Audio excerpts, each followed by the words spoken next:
Buenos días, hermanos, que Dios les bendiga. Continuamos con nuestro estudio, breve estudio de Romanos capítulo 7, del versículo 7 al 13. Dice así la palabra de Dios. ¿Qué pues? ¿La ley es pecado? En ninguna manera. Pero yo no conocí el pecado sino por la ley, porque tampoco conocería la codicia si la ley no dijera no codiciarás. Mas el pecado, tomando ocasión por el mandamiento, produjo en mí toda codicia, porque sin la ley el pecado está muerto. Y yo sin la ley vivía en otro tiempo.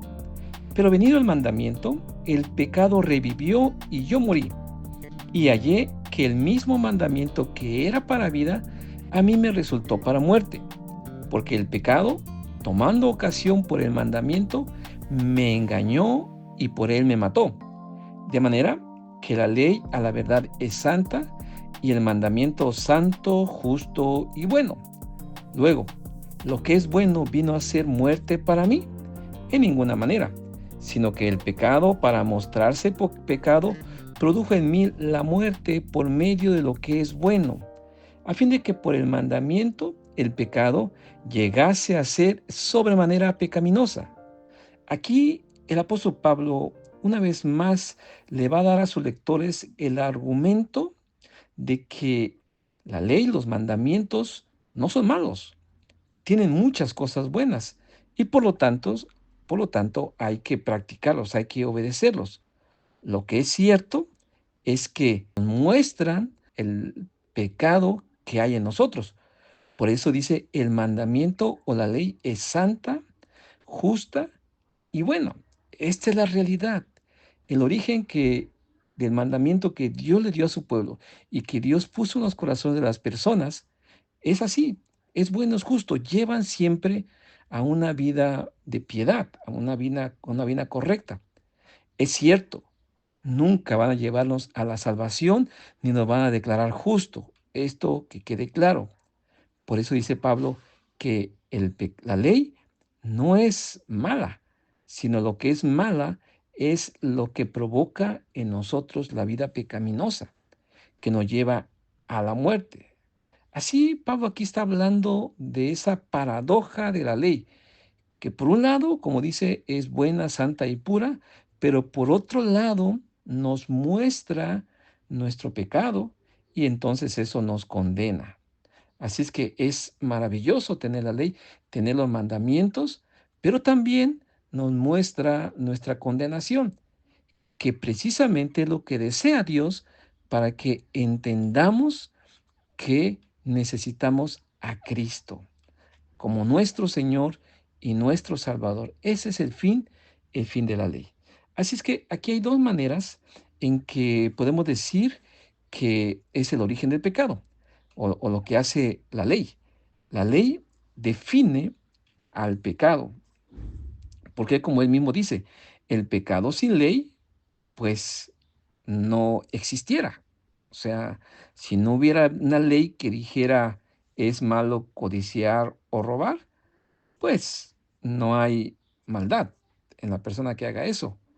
Pero como la ley dice, la ley define el pecado, define lo que es malo, entonces crea el sentido de pecado. Tal vez es como si dijéramos o pensamos, alguien puede decir, bueno, yo puedo manejar, manejo en zigzag, para acá y para allá, como sea.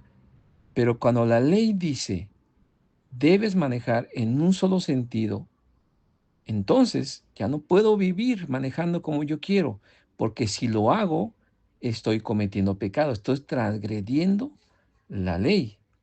Obviamente, esta ley está diseñada para un orden, está diseñada para una mejor convivencia. Por eso es lo que el apóstol Pablo está diciendo. La ley es buena, es necesaria, pero tú date cuenta de que la ley muestra tu maldad, tu pecado. Pero también el apóstol Pablo dice que la ley produce algo tremendo, o sea, tiene un aspecto más serio, porque precisamente la ley hace que nos muestra el pecado y eso hace que el hombre empiece a tener la fascinación, el deseo de lo prohibido. Así es, mis hermanos. cuando definen, en este caso, eh, que es malo, es pecado, es violar la ley, manejar en zigzag y por cualquier sentido, el hombre va a querer violar la ley, el hombre va a querer hacer lo mismo, violar una y otra vez ese mandamiento. Los rabinos decían que Adán vivía en inocencia antes de que se estableciera la prohibición. Pero entonces, cuando Dios prohibió a Adán comer el fruto de ese árbol, entonces las cosas cambiaron. Vino la serpiente y lo tentó, y él estuvo dispuesto a ver esa prohibición, esa prohibición lo hizo más deseable para que entonces Adán fuera seducido por esa mentira y cayera. Es como cuando nosotros le decimos a los niños, esta paleta no se va a comer hasta el fin de semana, aquí va a estar guardada. Entonces el niño empieza a desear todos los días esa paleta. Se levanta y empieza a mirar de reojo, a codiciar, a desear tener. Y en cuanto nos descuidamos, agarra una silla, se sube a la mesa y toma esa paleta. Eso es lo que provoca la ley. Ese es el sentido más serio que el apóstol Pablo por eso dice que el pecado nos sedujo, el pecado me engañó. Esto es tremendo, hermanos, porque precisamente eso es lo que el apóstol Pablo quiere prevenirnos, que no nos dejemos engañar por ese pecado que habita en nosotros. La ley solamente lo define, pero el pecado nos seduce para violar la ley. ¿Y qué pasa? ¿Qué pasa cuando nosotros cometemos pecados? Cuando cometemos pecado, primero nos engañamos pensando que vamos a tener satisfacción.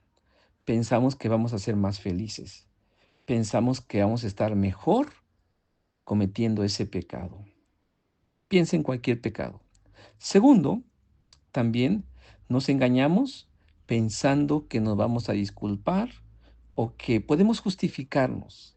Si se enteran, si nos cachan, si nos, nos ven, pues nos van a justificar, nos van a perdonar, nos vamos a disculpar.